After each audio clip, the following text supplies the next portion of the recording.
Hello, everybody. I'd just like to say that this story I'm about to read you is a Charles Dickens classic called The Signalman. I watched it years ago on BBC Four. It was like a repeat, but it was made in the 70s. What I saw, but Charles Dickens wrote the actual story that really dates back. There's a lot of history behind it and all, which is quite fascinating. But all I can say is that I'm about to read you what I consider a chilling ghost story. So sit back, enjoy, listen, and read the words as I go along. Here we go. The Signalman. Hello below there.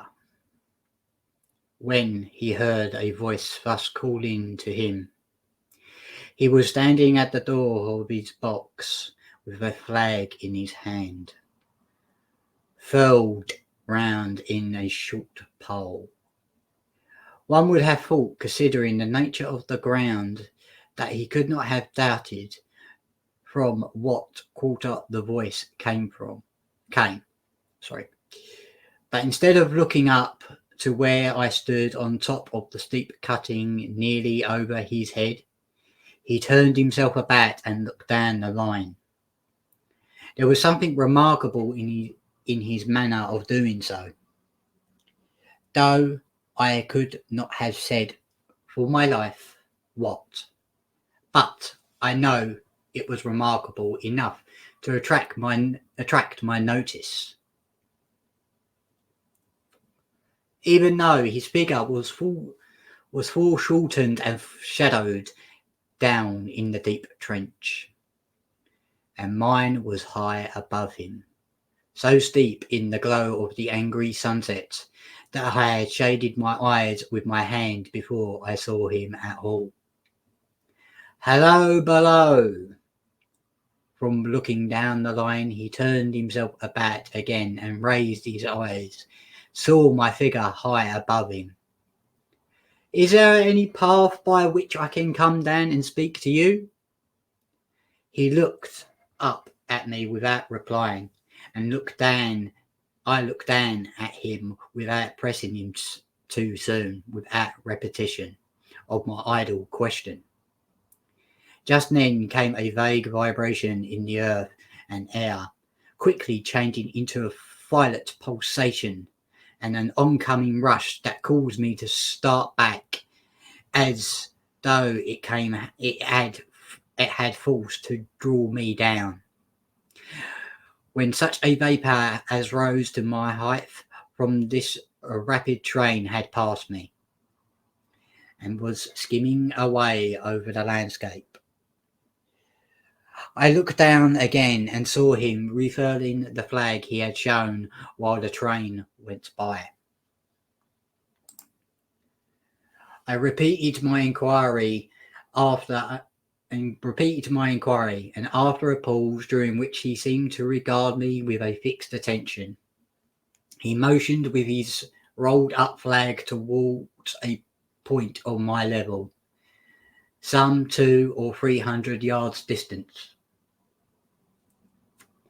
I called down to him, "All right," and made for the point. There, by a dint of looking closer about me, I found a rough zigzag descending path notched out, which I followed. The cutting was extremely deep and unusually I can't pronounce that word, but you can read it. It made me know a clammy stone that became ooze and wetter as I went down. For these reasons, I found the way long enough to give me time to recall a singular air of rectance, or composition. I can't really pronounce these words, I'm afraid, but I'll manage. With which he had pointed out the path. When I came down and low enough upon the zigzag descent to see him again, I saw he was standing there between the rails on the way by the train had lately passed, in an attitude as he were waiting for me to appear. He had left his hand at his chin, and at the left elbow rested on his right, crossed over his breast.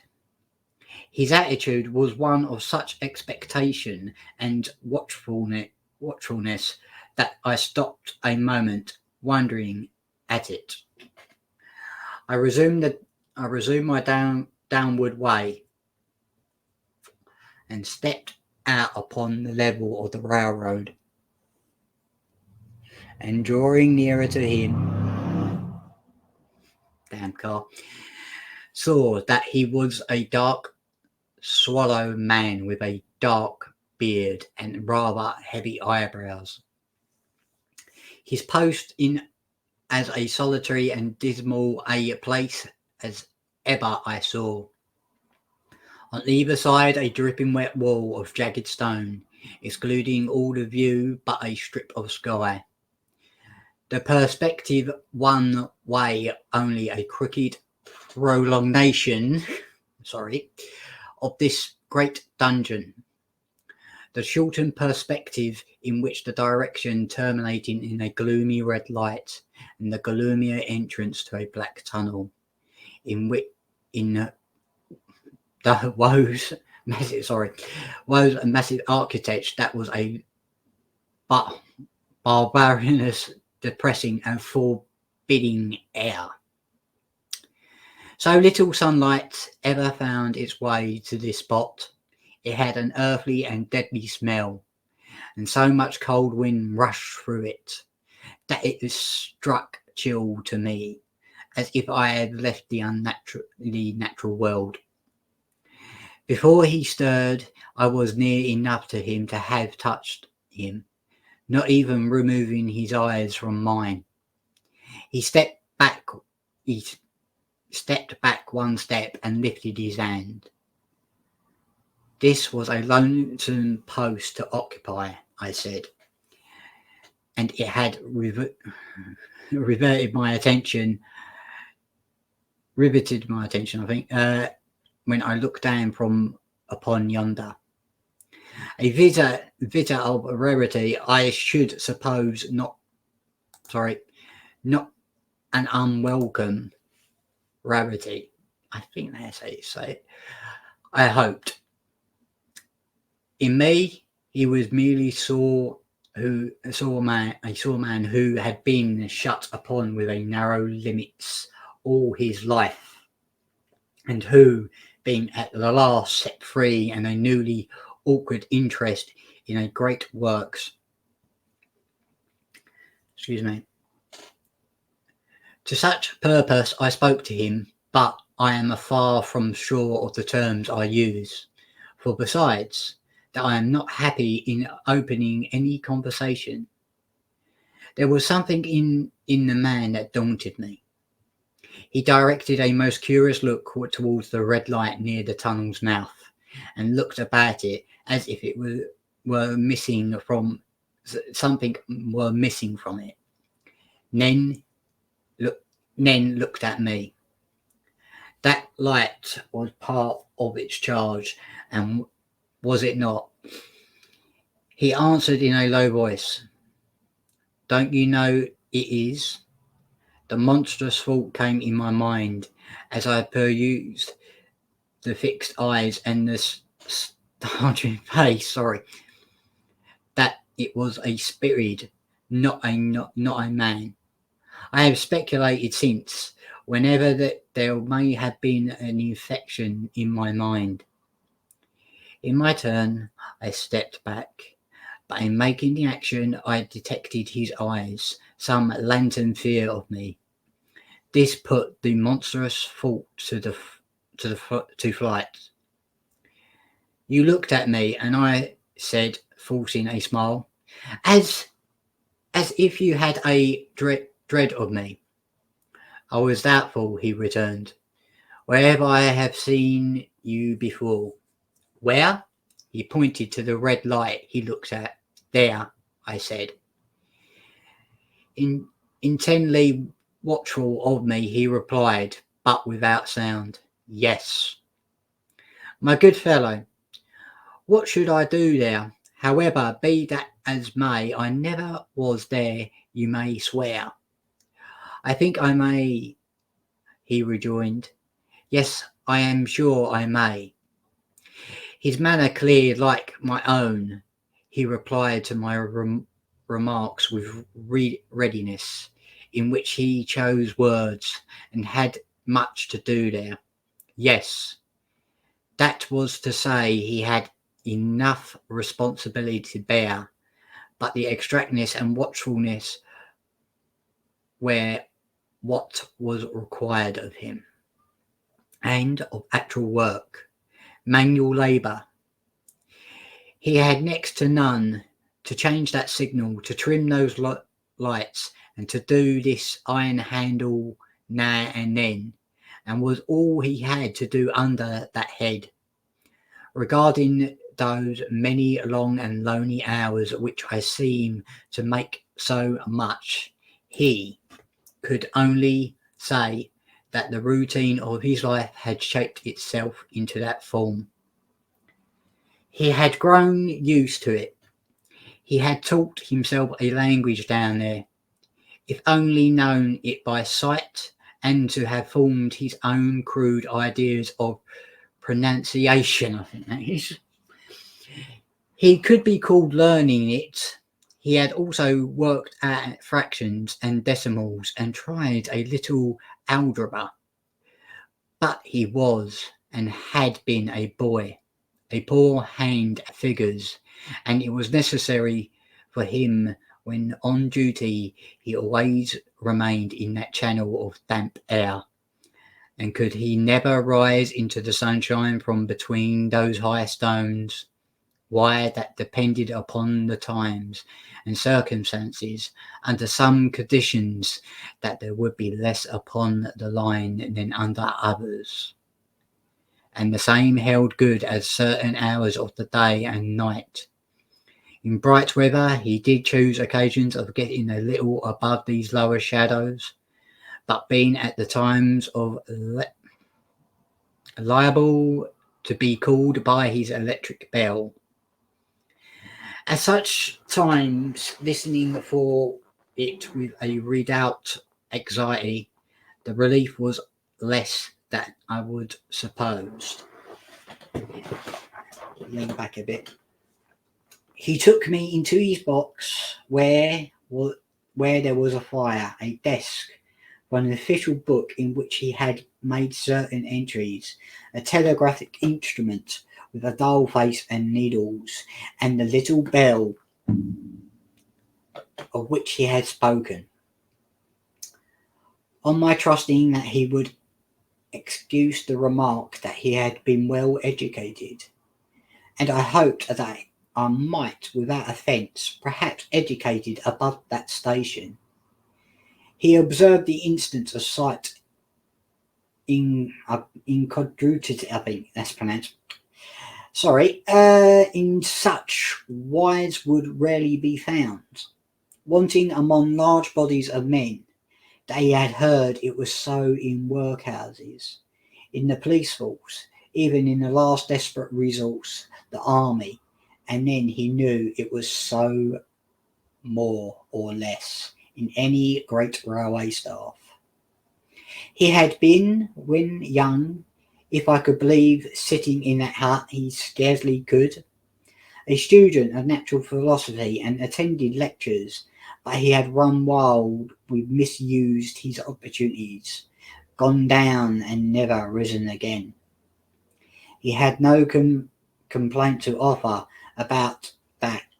He had made his bed and he laid upon it. It was far too late to make another. All that I had here considered he in a quiet manner, with the grave dark regards divided between me and the fire. He threw in a word. Sir, from time to time, and especially when you referred to his youth, as though it requested me to understand that he claimed to be nothing but what I found him. He was several times interrupted by that little bell and had to read off messages and send replies. Once he had to stand without the door and display by the flag as the train passed and make some verbal communication to the driver. In the discharge of these duties, I observed him to be remarkably exact and vigilant, breaking off the discourse and syllable, and remaining silent until what he had done was done. No, what he had to do was done. In a word, I should have set this man down as one of the safest men to be employed in a capacity, but for the circumstances that while he was speaking to me, he had twice broken off with a fallen colour, turned his face towards the little bell, when it did not ring, opened the door of the hut, which he kept shut to exclude the unhealthy damp, and looked upon towards a red light near the mouth of the tunnel. On both those occasions he came back to the fire with an expectable air upon him, I think I pronounced that right, to which I had remarked, without being able to define, when we were so far asunder. I said, when I rose to leave him, you most make me think I had met with a contentual man. I'm afraid I must acknowledge that, and I said I said it to lead him on. I believe I used to be so, he rejoined in a low voice, in which he had first spoken. But I am troubled, sir, I am troubled. He would have recalled the words that, if he could, he had said them. However, I took upon them quickly. With what is your trouble? It is very difficult in part, sir. It is very, very difficult to speak of. If ever you make another visit, I will try to tell you. But I expressly intend to make you another visit, say. When shall it be? I go off early in the morning, and I shall be on again at 10 tomorrow night, sir. I will come at 11. He thanked me and went out, and I went out the door with him. I showed my white light, sir, he said in a peculiar low voice. Till you have found the way up. When you have found it, don't call out. And when you are at the top, don't call out. His manner seemed to make the place strike colder to me. But I said no more than very well. And when you come down tomorrow night, don't call out. Let me ask you a parting question. What made you cry, hello, below there, tonight? Heaven knows, I said. I cried something to that effect. Not to effect, sir. Those very words, I know them well. Admit those were very words I said them, no doubt because I saw you before. For no other reason. What other reason could I possibly have? You could have no feeling that they were conveyed to you in any supernatural way. No. He wished me a good night and held up his light, and I walked by the side of the line of the rails with a very disagreeable sensation of a train coming behind me. Until I found the path, it was easier to mount than to descend, and I got back to my inn without any adventure. Punctual to my appointment, I placed my foot first notched of the zigzag next night. At the distance clocks were striking 11. He waited for me at the bottom with his white light on. I have not called out, I said when we came close together. May I speak now? By all means, sir. Good night, then. Here is my hand. Good night, sir, and here is mine. With that he walked by the side of the box, entered it and closed the door and sat down by the fire. I have made up my mind, sir, he began, bending forward as soon as we seated, speaking in a tone by little above a whisper, that you shall not have asked me twice what troubles me. I took you for someone else yesterday evening that troubles me. That mistake? No, that's someone else. Who is it? I don't know. Like me? I don't know. I never saw that face. The left arm is across the face and the right arm is waved violently waved this way. I followed his actions with my eyes, and it was the action of an arm gesticulating with utmost passion, and I can't pronounce that, but sorry. For God's sake, clear the way. One moonlit night, said a man, I was sitting here when I heard a voice cry, hello below there. I started up and looked from the door and saw someone else standing by the red light near the tunnel, waving as I just now showed you. The voice housed with shouting, and it cried, look out, and then again, hello below there. Look out. I caught my lamp, turned it on red, and ran towards the figure, calling, what's wrong? What has happened? Where? It stood just outside the blackness of the tunnel. I advanced so close upon it that I wondered at it keeping the sleeve across its eyes. I ran right up to it and had my hand stretched out to pull the sleeve away when it was gone. Into the tunnel, I said. No, I ran on into the tunnel 500 yards. I stopped and held my lamp above my head and saw figures of the measured distance and saw the wet stains stealing from down the walls and trickling through the arch. I ran out again, faster than I had run, for I had a moral abhorrence of the place upon me. And I looked around the red light with my own red light, and when I went up the iron ladder to galley atop of it, I came down and ran back here. I telegraphed both ways. An alarm had been given. Is there anything wrong? The answer came back both ways. All well. Resisting the slow touch of a frozen finger tracing out of my spine, I showed him how that this figure must have deception of his sense of sight. How that figures originating in disease of the delicate nerves that minister to the functions of the eye were known to have often troubled patients, some of who had become conscious of the nature of their affliction, and had proven it by experiment upon themselves. As the imaginary cry said, I do but listen for a moment to the wind, to the unnatural valley while we speak so low, and to the wind hark it makes of the telegraph wires. That was all very well, he returned.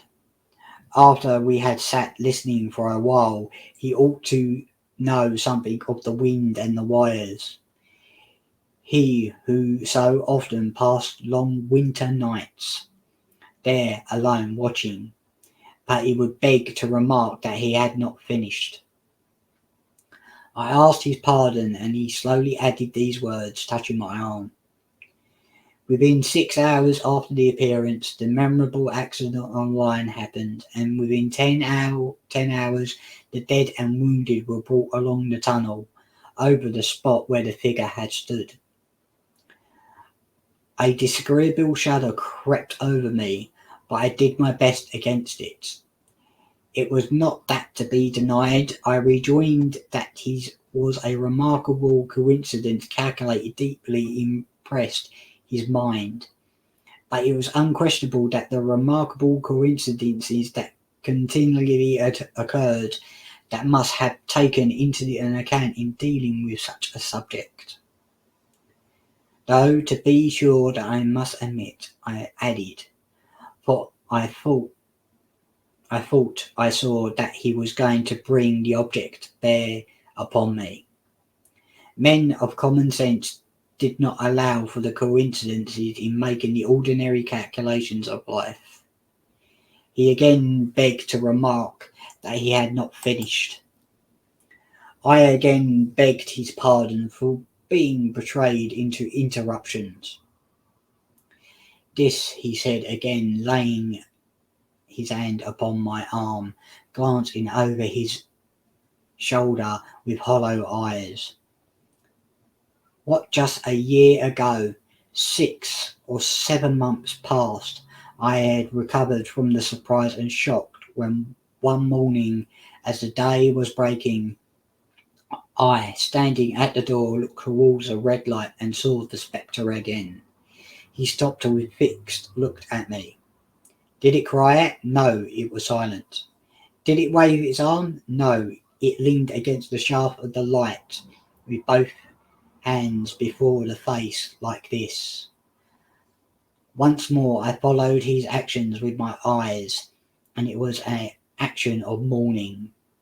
I have seen such an attitude in stone figures on tombs.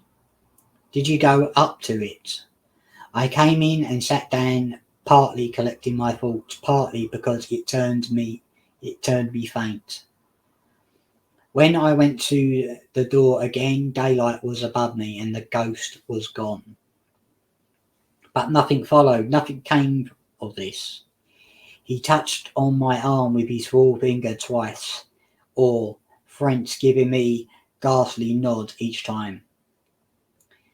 That very day, as the train came out of the tunnel, I noticed a carriage window on my side, and what I looked like a confusion of hands and heads, and something waved. I saw it just in time to signal the driver. Stop! He shut off and put his brake on, but the train drifted past here 150 yards or more.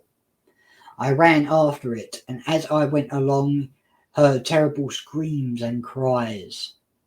A beautiful young lady had died instantaneously in one of the compartments, and was brought in here, and lay down on the floor between us.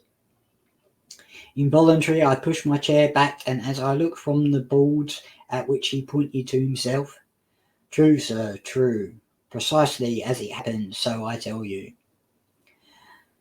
I could think of nothing to say to any purpose, and my mouth was very dry. So is mine. It's my drink. The wind and the wires took up the story with a long, laminating wail.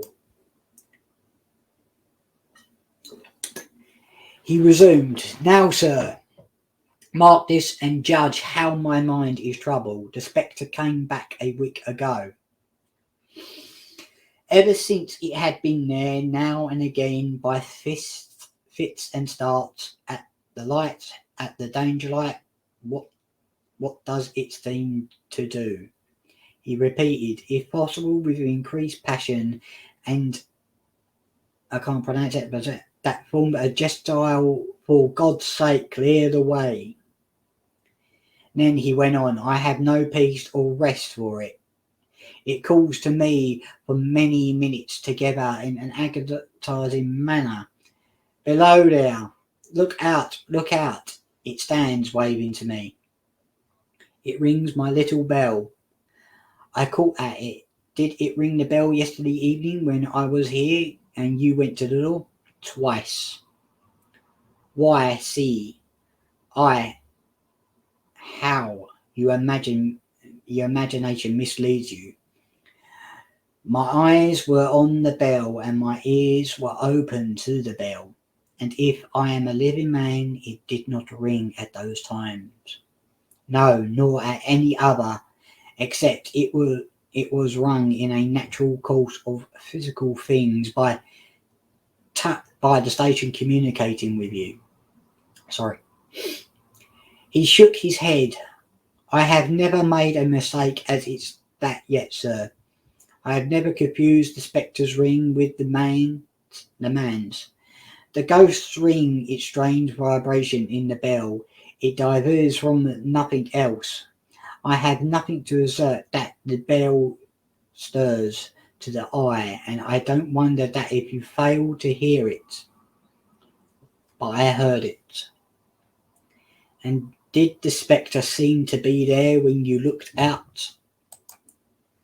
It was there, both times, he repeated firmly, both times. Will you come to the door with me and look for it now?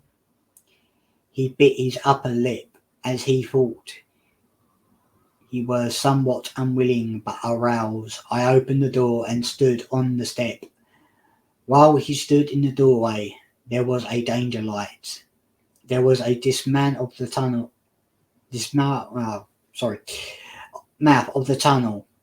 There was the height, wet stones of the walls of the cutting. There were stars above them. Did you see it? I asked him, taking a particular note of his face. His eyes were prominent and strained, but not very much more so, perhaps, than my own had been when I had directed him easily towards the same spot. No, he answered, it's not there. Agreed, I said. We went in again and shut the door and resumed our seats. I was thinking how best to improve the advantage, if might be called one, when he took up the conversation in such a matter-of-course way, presuming that it could be no serious question of the fact between us. That I felt my place in the weakest of positions. By the time you will fully understand, sir, he said, that what troubles me directly is the question. Excuse me. What does the spectre mean? I was sure I told him that I did fully understand. What is it, a warning against? He said, ruminating, with his eyes on the fire, and only times by turning them on me. What is the danger? Where is the danger? There is danger overhanging somewhere on the lines. Some dreadful calamity will happen. It is not to be doubted this third time, after what has gone before, but surely it is cruel haunting of me. What can I do? He pulled out his handkerchief and wiped the drops from his heated forehead. If I telegraph danger on either side of me, or on both, I can give no reason for it. He went on, wiping the palm of his hands. I should get into trouble and do no good. They would think I was mad. This is the way it would work. Message, danger, take care, answer, what danger? Where? Message. Don't you know, for God's sake, take care. They would displace me. What else could they do? His pain of mind was the most pitiable to see. It was the mental torture of a continent man, oppressed beyond an endurance by an unintelligible responsibility involving life. When he stood under the danger light, he went on, putting his dark hair back, from his head and drawing his hand outward across his temples in an extremely feverish distress. Why not tell me where the accident was to happen? If it must happen, why not tell me how could it be averted? If it had been averted, when on its second coming it hid its face. Why not tell me instead, she is going to die, let them keep her at home? It came on those two occasions only to show to me his warnings were true, and so prepared me for the third. Why not warn me plainly now? And I, Lord help me, a mere poor signalman on solitary station, why not go to somebody with credit to believe and power to act? When I saw him in the state, I saw that for the poor man's sake as well for the public safety, and I had to do for the time was to compose his mind. Therefore, setting aside all the question of reality or unreality between us, I represented to him there whoever truly discharged. I resented him to do whatever truly discharged his duty must do, and at least his comfort that he understood his duty, though he did not understand the confounding appearances. In effort, I succeeded far between and in the attempt to reason out of his conviction. He became calm, and the occupants attended to his post at night, and advance began to make a larger demand of his attention. I left him at 2 in the morning, and I offered to stay through the night, but he would not hear of it. That I more